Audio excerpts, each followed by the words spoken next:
अस्सलाम वालेकुम। मेरा नाम है नैयर अब्बास और आप देख रहे हैं डीके मैथमेटिक्स। आज का जो हमारा टॉपिक है वो है जी कंटिन्यूअस फंक्शन। कि अगर कोई फंक्शन हमें दिया गया हो तो हमें कैसे पता चलेगा कि वो फंक्शन कंटिन्यूअस है या फिर वो फंक्शन डिसकंटिन्यूअस है। इसी बारे में आज हम बात करने वाले हैं। इसके लिए जो बुक को हमने चूज किया है वो है जी थॉमस कैलकुलस 12 एंड 13 एडिशन हुए थॉमस फिनी की बुक है। इसका चैप्टर जी है सेकंड लिमिट एंड कंटिन्यूटी। उसके बाद एक्सरसाइज है जी 2.5। क्वेश्चन हम करेंगे 13 से 30 तक। ये कंटिन्यूअस के रिलेटेड क्वेश्चन है। Find points where function is continuous.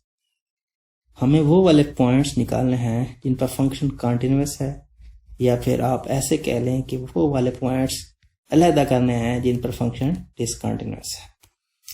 तो क्वेश्चन नंबर 13 है जी y is equal to 1/x minus 2 minus 3x। तो ये है हमारा क्वेश्चन।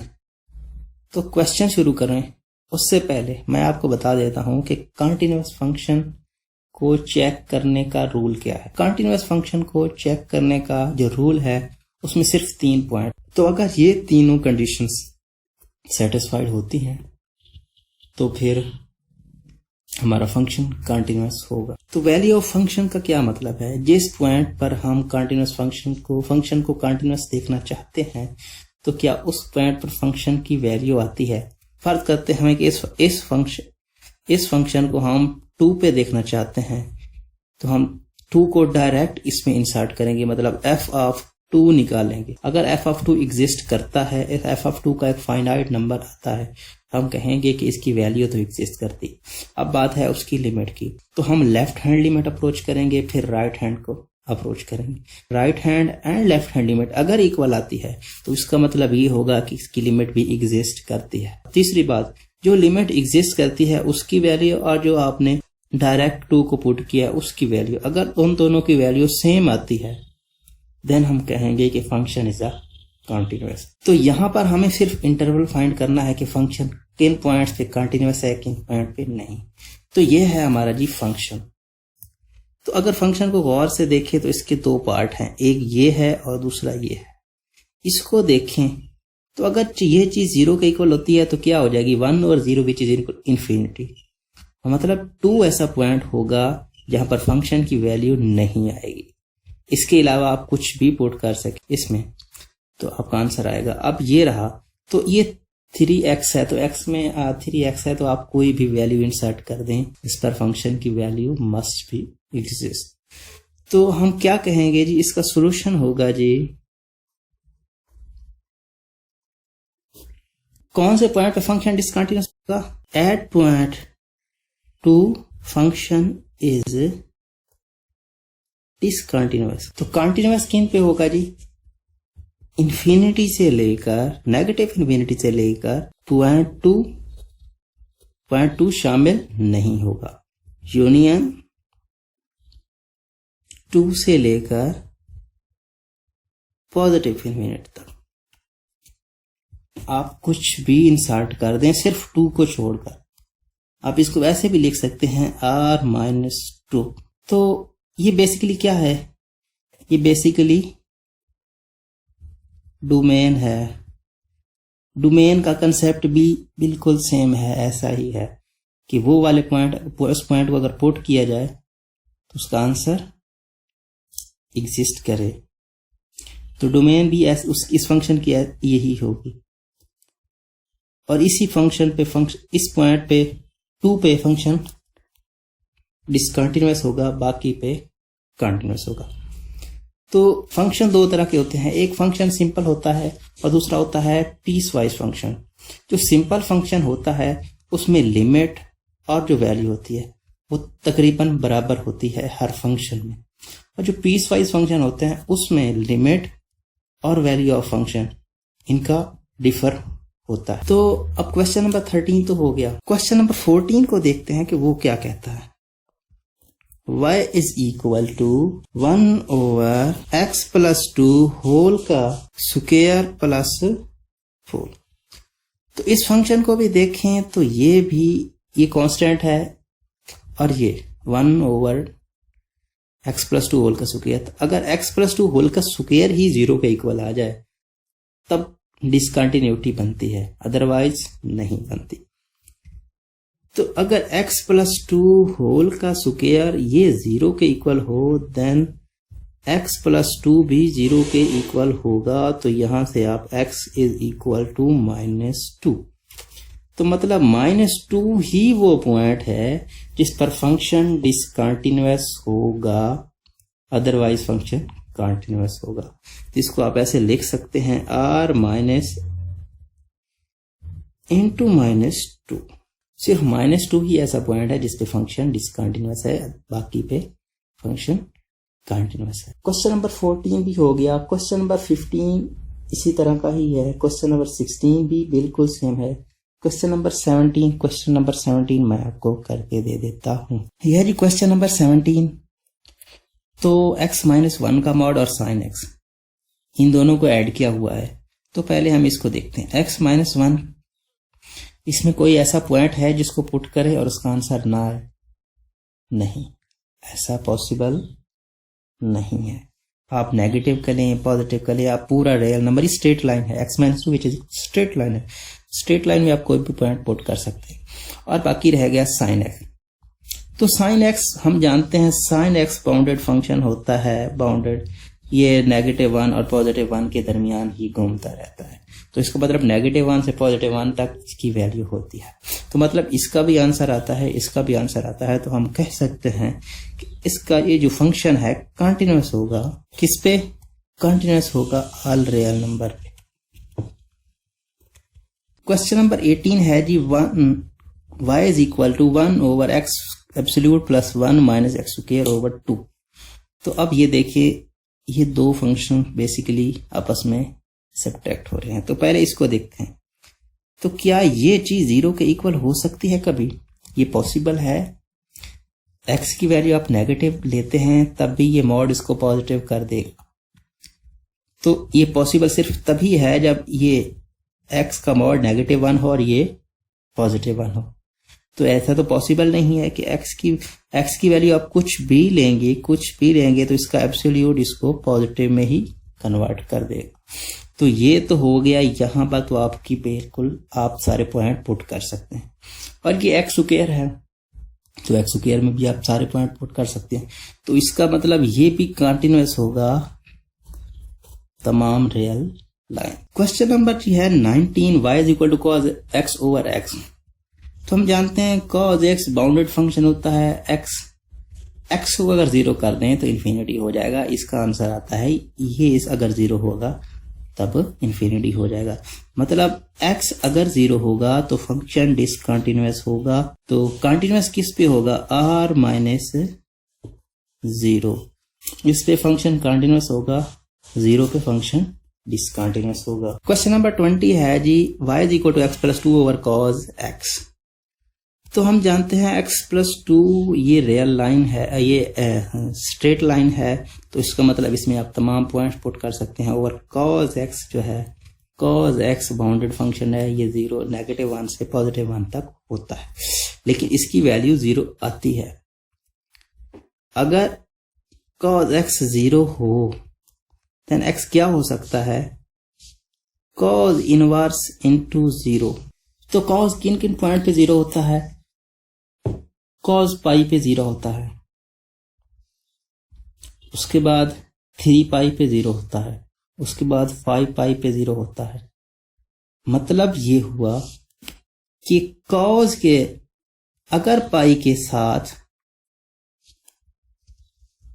ऑड मल्टीपल आता है, मतलब 2n-1 आता है, तो फंक्शन की वैल्यू, cos फंक्शन की वैल्यू 0 होगी, अदरवाइज नहीं होगी।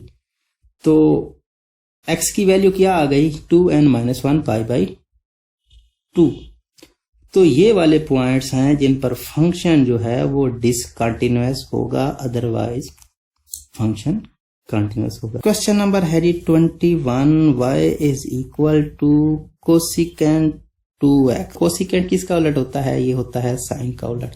तो हम इसको लिख सकते हैं 1/sin 2x। तो ये अगर 0 के इक्वल हो तब ये फंक्शन इन्फिनिटी को हो सकता है, तो हम इसको अगर 0 लिख रखें और x की वैल्यू मालूम करने की कोशिश करें तो क्या होगी,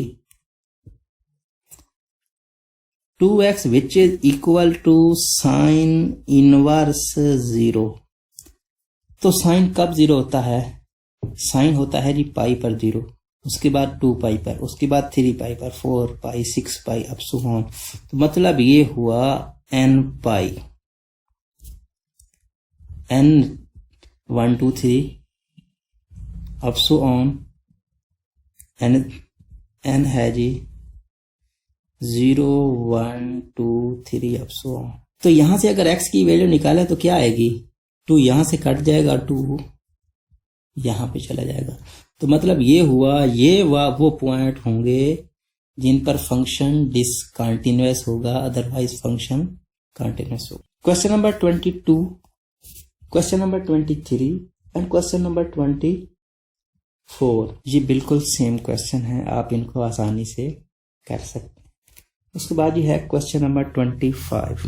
तो 25 में कहता है कि y is equal to under root 2x plus 3। तो ये तो स्ट्रेट लाइन है, इस पे कोई भी पॉइंट पुट करें आपका आंसर जरूर आएगा, मतलब चाहे पॉजिटिव आए या नेगेटिव आए। लेकिन यहाँ पर एक बात देखने वाली है, अगर यहाँ पर नेगेटिव आ जाता है तो अंडर रूट के अंदर कोई भी नेगेटिव नंबर आ जाए तो वो कॉम्प्लेक्स नंबर में चला जाता है, ठीक है। लेकिन हमें सिर्फ और सिर्फ इसको रियल नंबर में ही रखना है, ना कि कॉम्प्लेक्स नंबर में। तो इसके लिए हमें चाहिए कि इसकी वैल्यू 0 या 0 से बड़ी हो।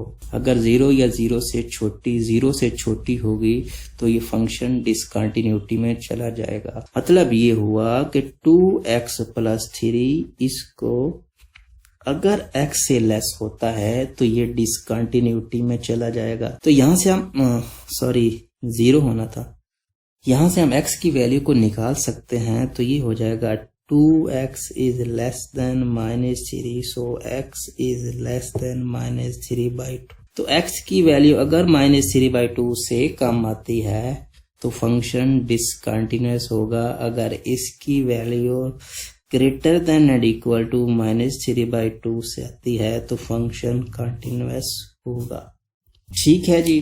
क्वेश्चन नंबर 26 है जी। 26 में कहता है y is equal to 4th root 3x minus 1। तो अगर देखें तो ये 4th root basically square root का मल्टीपल है। कैसे, 3x माइनस 1 इसकी पावर 1/2 1/4 हो जाएगी। तो इसको लिख सकते हैं 3x माइनस 1 इसकी पावर 1/2 और फिर इसकी पावर 1/2, इसका मल्टीपल हुआ ना। तो मतलब ये हुआ कि 3x माइनस 1 इसकी पावर 1/2। तो यहां पर फिर वही बात आ गई, ये तो स्ट्रेट लाइन है, लेकिन अगर ये वाले पॉइंट्स का आंसर, इस वाले फंक्शन का आंसर अगर 0 से नीचे चला गया, मतलब नेगेटिव में गया, तो इसका मतलब वो डिसकंटिन्यूटी में गया। तो 3x minus 1 is less than 0, then 3x is less than 1, x is less than 1/3। तो अगर x की वैल्यू 1/3 से लेस आती है देन फंक्शन डिसकंटिन्यूटी में चला जाएगा। लेकिन अगर x की वैल्यू ग्रेटर देन और इक्वल टू 1/3 आती है देन फंक्शन कंटिन्यूअस होगा। एक बात यहाँ पर जो समझने वाली है, अगर कोई भी इसकी पावर 1/2 का मल्टीपल होगा तो आप ऐसे ही करेंगे, यही डेफिनेशन लगाएंगे। लेकिन अगर 1/2 का मल्टीपल नहीं होगा तो आप इस पे ये डेफिनेशन नहीं लगाएंगे, फिर आप इसको कुछ भी आंसर आ सकता है। मतलब अगर 1/3 आता है तो इसके लिए हम ये चीज नहीं देखेंगे, हम सिर्फ देखेंगे कि क्या इस स्ट्रेट लाइन का आंसर आता है। क्वेश्चन नंबर 27 जो है वो इसी तरफ इशारा करता है, y is equal to cube root 2x plus 3। तो ये देखें जी, तो ये 2 का मल्टीपल नहीं, 1/2 का मल्टीपल नहीं है। तो हम जस्ट देखेंगे कि क्या इस चीज का, इस फैक्टर का जो इसके अंदर आ रहा है उसका आंसर आता है या नहीं। अगर उसका आंसर आता है तो इसको भी इसका आंसर मस्ट बी एग्जिस्ट, क्योंकि इसका आंसर इस पे पॉजिटिव और नेगेटिव का कोई असर नहीं होता, सिर्फ स्क्वायर रूट या उसके मल्टीपल पर ही ये चीज देखी जाती है कि उसकी वैल्यू लेस देन 0 आए या फिर ना आए, उस बात पे तभी देखा जाता है। तो यहां पर 1/³ है तो मतलब देखने की जरूरत नहीं है, सिर्फ इसी का आंसर देखें। इसका आंसर अगर आता है पॉजिटिव आता है चाहे नेगेटिव आता है, इस पे कोई भी पाबंदी नहीं है। तो ये स्ट्रेट लाइन है तो स्ट्रेट लाइन का आंसर हमेशा आता है। तो मतलब ये हुआ कि ये फंक्शन कंटिन्यूअस होगा ऑल रियल नंबर पर। मैं आपको फिर बता रहा हूं कि अगर 1/2 का मल्टीपल आ जाए, कुछ भी आ जाए, देन फंक्शन को देखेंगे कि उसकी वैल्यू 0 से हमेशा बड़ी होनी चाहिए या फिर 0 के इक्वल होनी चाहिए। अगर 0 से लेस होती है तो फंक्शन डिसकंटिन्यूटी में जाएगा। ठीक है, क्वेश्चन नंबर 29 में देखते हैं जी। क्वेश्चन नंबर 29 है पीस वाइज फंक्शन। मैंने आपको पहले बताया है कि अगर फंक्शन पीस वाइज ना हो तब फंक्शन की लिमिट और उसकी वैल्यू के बारे में ज्यादा देखने की जरूरत नहीं होती, जो लिमिट होती है वही वैल्यू होती है। लेकिन जब पीस वाइज फंक्शन आता है तब ऐसा नहीं होता, दोनों तरफ से देखना पड़ता है कि लिमिट भी उसकी एग्जिस्ट करती है, उसकी वैल्यू क्या आती है, ये सब बात फैक्टर हमेशा से ही जो होता है पीस वाइज फंक्शन उसमें देखे जाते हैं। तो ये है पीस वाइज फंक्शन, तो इसको हमें गौर से देखना पड़ेगा। तो कहता है जी g of x which is equal to x square minus x over x minus 3, x does not equal to 3। दूसरी बात हमें कहता है जी 5 होगा जब x इज इक्वल टू 3 होगा। तो हमें पता करना है कि फंक्शन 3 पे कंटिन्यूअस है या नहीं है। तो यहाँ पर बेसिकली देखें 3 - 3 0 आ रहा है, तो ये कंटिन्यूटी डिसकंटिन्यूटी बन रही है। लेकिन हम इसको मजीद देखेंगे, इसको हम फैक्टर अगर बनाएं तो हम इसको काट सकते हैं या नहीं। अगर काट सकते हैं तो फिर इसकी डिसकंटिन्यूटी को हम खत्म कर सकते हैं। तो देखिए जी x square minus x minus 6 है ओवर x माइनस 3 है जी for x does not equal to 3। तो इसको फैक्टराइजेशन आपको आती है तो आप इसको आसानी से फैक्टर बना लें। ठीक है, तो 6 ये हो जाएगा -6x स्क्वायर, तो 6x स्क्वायर के फैक्टर बनेंगे 3 क्रॉस 2 क्रॉस 1। तो इसको किस तरह जोड़ें कि इसका आंसर 1 भी बन जाए और 6 भी। तो इसको अगर 3 इसको और इसको इन दो फैक्टर को आपस में जोड़ें तो हम इसको कर पाएंगे।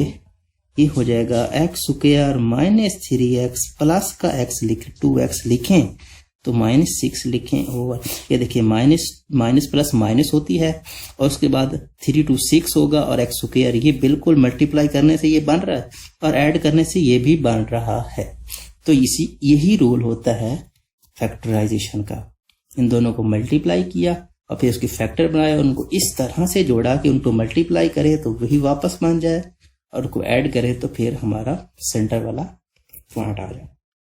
तो यहां पर है जी x माइनस 3, तो आप ऊपर में से x कॉमन लें तो x माइनस 3, माइनस कॉमन लें तो x माइनस प्लस कॉमन लें तो x माइनस 3।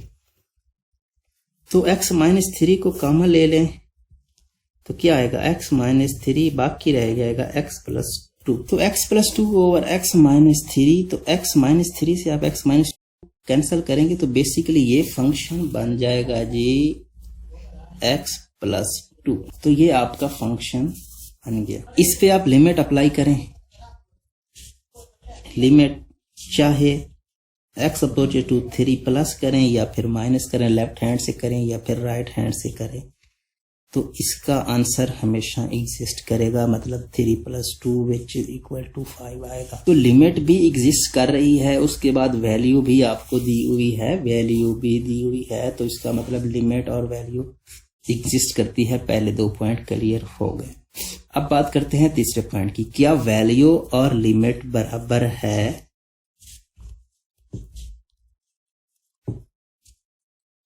जी बिल्कुल बराबर है। Subscribe to our channel by clicking the subscribe button. Click the bell button and enjoy the latest uploads from our channel.